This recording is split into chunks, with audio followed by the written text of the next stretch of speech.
Concerning the politics of peacekeeping, peacekeeping is undertaken by the UN and its member states according to the principle of burden sharing. However, it seems that Western countries and rich countries have disengaged from peacekeeping operations. For example, the US owes the most money to the UN for peacekeeping operations, and the main troops contributing countries are all developing countries. Could you talk about this and give us your opinion? Yes, the present setup is dangerous. Because, to put it in a nutshell, you can say you have a group of countries that pays the bill, and that's essentially the OECD countries, so North America, Europe, Japan. And that group of countries is not totally reflected on the Security Council, because there are years when Germany or Japan pays close to 20% of the bills, a big amount of money. They're not permanent members. Sometimes they are elected on the council, but they're not always there. So you have that group of countries which pays more than 80% of the bill, and so has a legitimate right to look at how things are done. You have, as you say, the countries that provide the troops, which come essentially, with the exception of the mission in Lebanon, from developing countries, and among developing countries, a big part from South Asia, Bangladesh, Pakistan, India.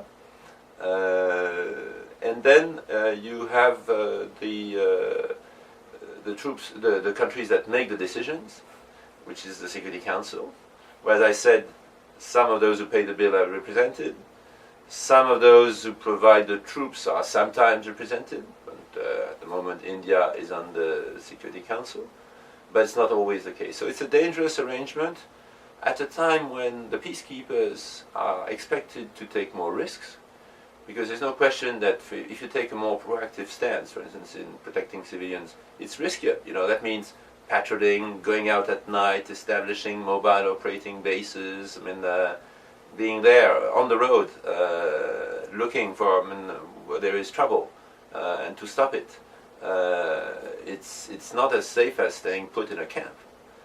So you are asking the troops to take more risks, but they don't have enough of a say in deciding on that risk. And it creates a kind of tension between those who decide, who tell the troops, come on, take the risk, go there, and who then don't provide the troops.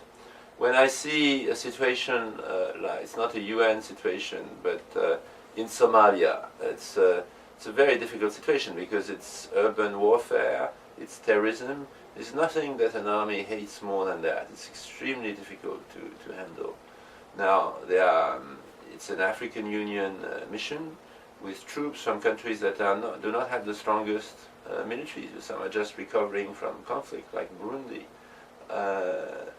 The troops from the developed countries wouldn't want to touch that, because it's too difficult. It might have some negative consequences, because in political terms, too, if they came in. So I'm not saying there is an obvious answer, but there is no question that at the moment there is, I think, a certain resentment among troop-contributing countries that they are asked to take a greater and greater part of the burden and the risk, and that is not shared sufficiently by the countries which have the greatest financial means and which have the best trained armies. The Security Council is often criticized for being inactive on some issues and neglecting some conflicts. Would you say that peacekeeping suffers from double standards? Well, the issue of double standards is a difficult one, because you could say, if you don't solve all the issues, don't solve any. And we have to be, we live in an imperfect world, and so it is a fact, it's a political fact, that there are situations where there will not be an agreement in the Security Council, and that will prevent action in a particular situation. Is that a reason not to do anything in those situations where you can do something? I'm a practical person. I think it shouldn't go that. It shouldn't be that. But there is no question that it sort of weakens a bit the legitimacy of UN operations when there's that perception that the UN picks and chooses its conflicts according to the interests of its most powerful members. But I don't think it's a reason then not to do anything. It seems now that Western countries prefer to send NATO troops when their strategic interests are at stake, while giving the UN the lead for less strategic matters. What does it say of the legitimacy and purpose of peacekeeping operations? Well, there are two aspects to that. The NATO troops, they are configured to wage war. And so I think there is no question that in situations where you have to wage a war, you have to have a coalition. You have to have military arrangements which are not UN arrangements, because it requires a degree of integration, secrecy, command and control that you cannot find in an organization as diverse as the UN. So I think from that standpoint, when the Security Council makes a decision that leads to authorizing actually a war, and the best example probably is the first Gulf War, the only effective response to that is a coalition of nations. It can be NATO or an informal coalition, but it will not be a UN operation. That being said, I think it's not good for the future if you have a kind of two tiers of operations in terms of stabilization, peace operations, giving, as you say, the impression that there are sort of two-tier issues. I think in the end, those countries that support UN peacekeeping will be less and less willing to do it if they feel that they're just there to deal with the crumbs that the major powers don't want to deal with. And I personally reject actually the notion that there are two-tier conflicts, because when I think of the immense suffering that has taken place in the Democratic Republic of the Congo, or many, African conflicts, they were tragedies of the first order. So they may not be perceived by Western public opinion as a direct threat to their security and strategic interest, but if you look at the world from a more human standpoint, certainly they are right there at the top. Some UN peacekeeping operations are in place for a very long period of time. For example, UNSO in Palestine has been launched in 1948. In the DRC, MONUC, then MONUSCO, has been in place for more than 10 years. What does it say of peacekeeping and its efficiency? And when does a mission outlast its usefulness? And how can exit strategies be applied? I think you have to distinguish between missions that prevent the resumption of a hot war, and you could say, yes, UNSO, although now the observers in the Middle East, in a way, it's a very light mission. They are essentially seconded to UNIFIL, the mission between Israel and Lebanon, or to UNDOF, the mission between Israel and Syria on the Golan. And so it's not much of a cost. And you could say, for instance, the observers on UNDOF, and UNDOF has been going on for quite a while, they serve a useful purpose. This front line between Israel and the Golan on a contested, the occupied territory in Golan, it hasn't been a hot spot most of the last decades, and the mission has played an important role there. And I always think that even a long peacekeeping operation is much better than a hot war. You could say the same thing of MINURSO in the Western Sahara. There are situations like that where the cost of a mission compared to the cost of any war, it's much better to have a cold peace than a hot war, even if it's an imperfect peace.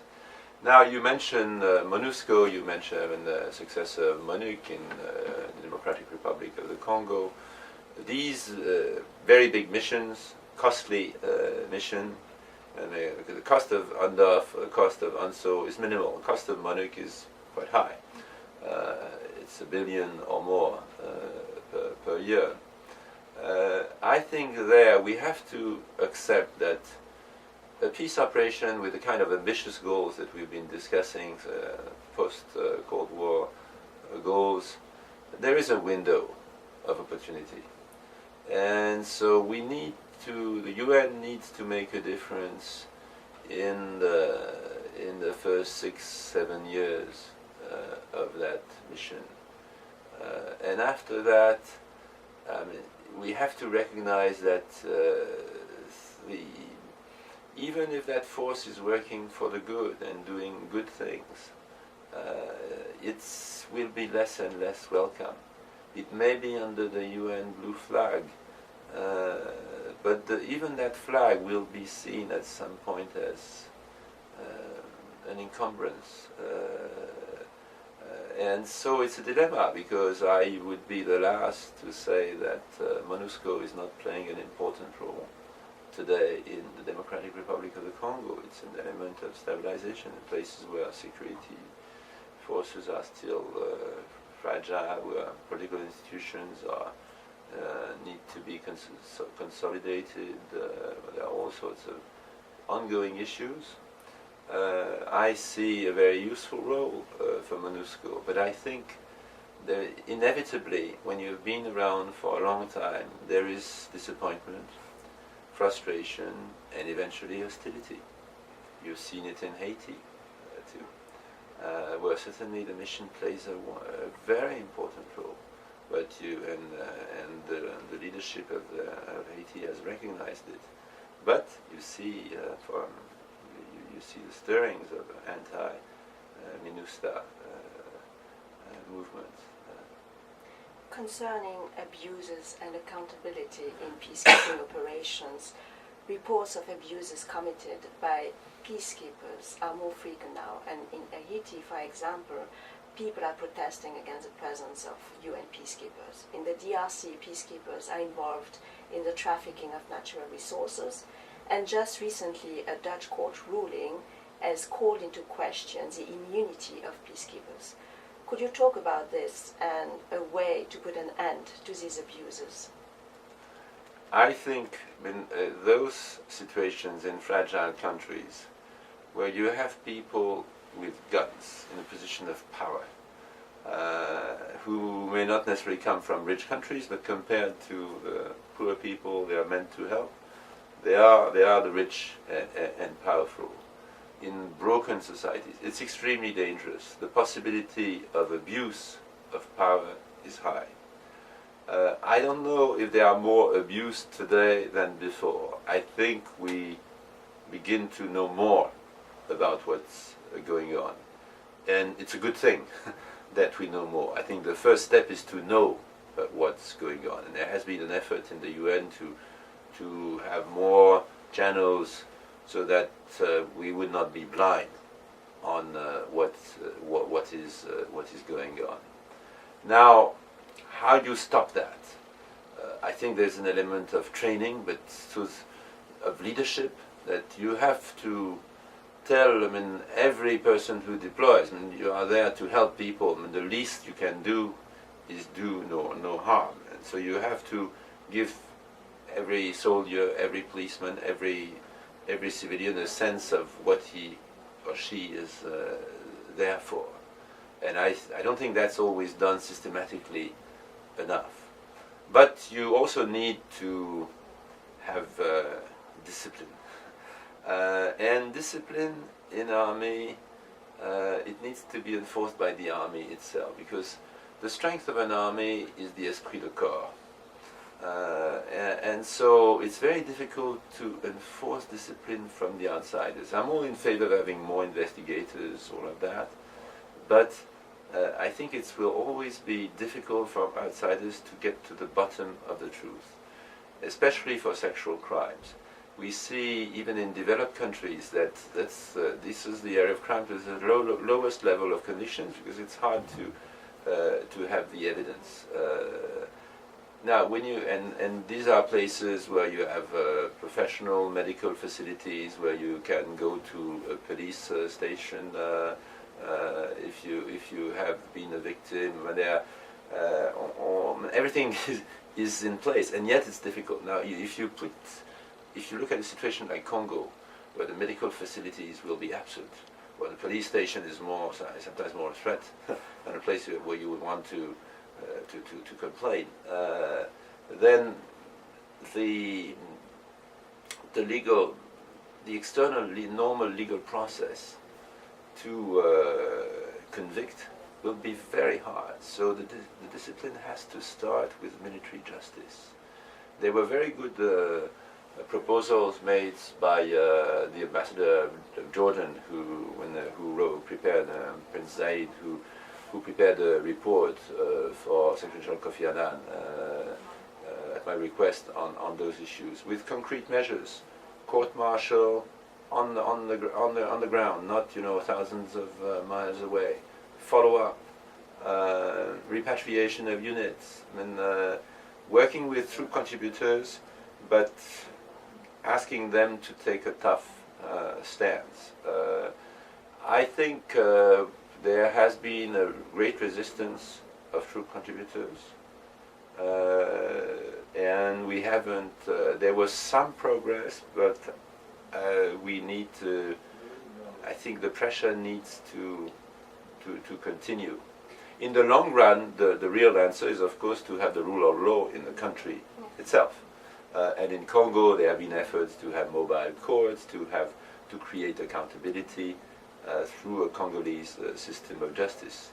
But the UN also needs to be tough and to speak up to the troop contributors on that. But if troops contributing countries and peacekeepers are held accountable, would countries still be willing to send troops?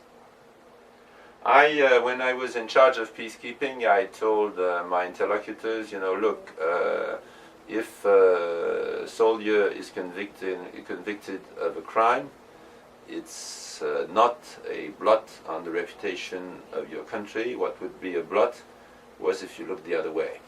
Because unfortunately, in all the armies of the world, in all countries, crimes happen. And so you don't condemn the country because crimes happen in that country. You condemn it when it doesn't care about crime. And so I think it's a message that needs to be repeated again and again and again. My own experience is that leadership is really the key factor. When you have the senior command or even the battalion commander who takes the issue seriously, it makes a huge difference. And so that's, I think, where it's very important to, rather than, I don't think it's politically possible to blacklist countries. I think what is possible is to blacklist commanders, soldiers, but especially commanders, because you can know more about them, who have shown that they don't abide by the highest standards, because they are the key actors. But it's not only the troops. You have to look at the civilians, on which the UN has more authority, but where there is a kind of legal vacuum, because if they commit a sexual crime in a country where the justice system is very weak, you can lift their immunity, but that doesn't mean that much will happen. Now, there are more and more countries that have a criminal code that allows for prosecution even if the crime has been committed outside the country. Sexual crime. It's to fight against sexual tourism and that kind of thing. And so, for instance, I know for France, we had a case, someone committed a sexual crime in Congo and could be tried in France, which is a good thing. And there had been talk of having a convention like that to generalize that, so that civilians can be held accountable in their country of origin if they commit a crime